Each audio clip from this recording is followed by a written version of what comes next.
One particular aspect of police investigations that psychological research has managed to help the police with is eyewitness identification. Most of us are familiar with the concept of an identity parade. That's where the suspect, and at that point in the investigation, it's the suspect, not the perpetrator. The police don't know whether this is the right person or not. The suspect and 8 or 9 people that look like them are placed in the room, and the witness walks up and down and picks the person they think committed the crime. Now, there's a great deal of research on human face recognition. So these are the processes that go on in our mind that allow us to recognise faces. And this research has a lot to say about eyewitness identification as well.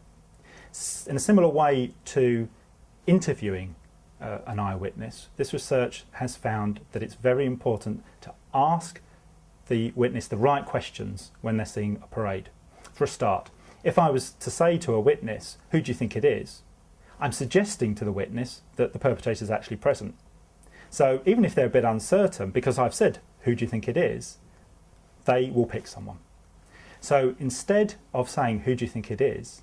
the Police and Criminal Evidence Act in the UK mandates that a particular formation of question is used. So the witness is told, the person you saw commit the crime may or may not be present. If you think that they are present, you then go ahead and choose who you think it is. Now that's simple, and it is a very simple element to the question. Radically reduces the number of misidentifications made. Simply by saying to the person, the perpetrator may or may not be present, what you're saying to the witness is, you don't have to pick someone. The right person might not be there, and that simple instruction reduces misidentifications. The other thing that psychological research has found is that stress can have a very adverse effect on all of our cognitive processes, particularly and including how well we recognise a face. And you have to remember, the face you're trying to recognise in an identity parade is an unfamiliar one. You might have only seen it for a few seconds. It's a very hard task to do.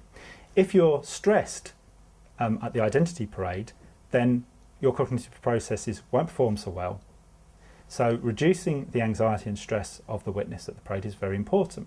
So one of the reasons in this country we no longer, or very rarely, use live identification parades. So instead of seeing a row of people actually standing in front of you, instead of actually coming face to face with the perpetrator of a crime, which you can imagine if you were the victim is a very stressful thing to do, instead you'll see a video parade. So you won't ever be in the building with the potential perpetrator, with a suspect.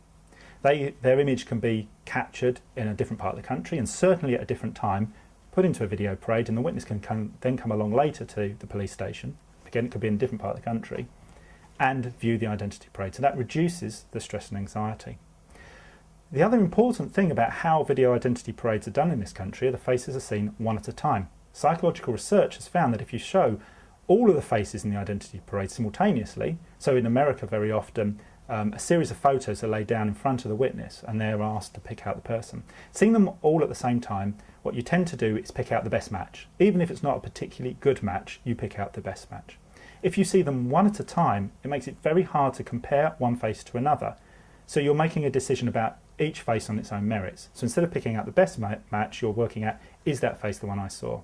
Again, presenting the faces one at a time can significantly reduce the number of misidentifications. So these simple things, the way that the identity parade is constructed and the way it's conducted, that psychological research has found out about, radically reduce the number of misidentifications. So they're improving the police investigative process.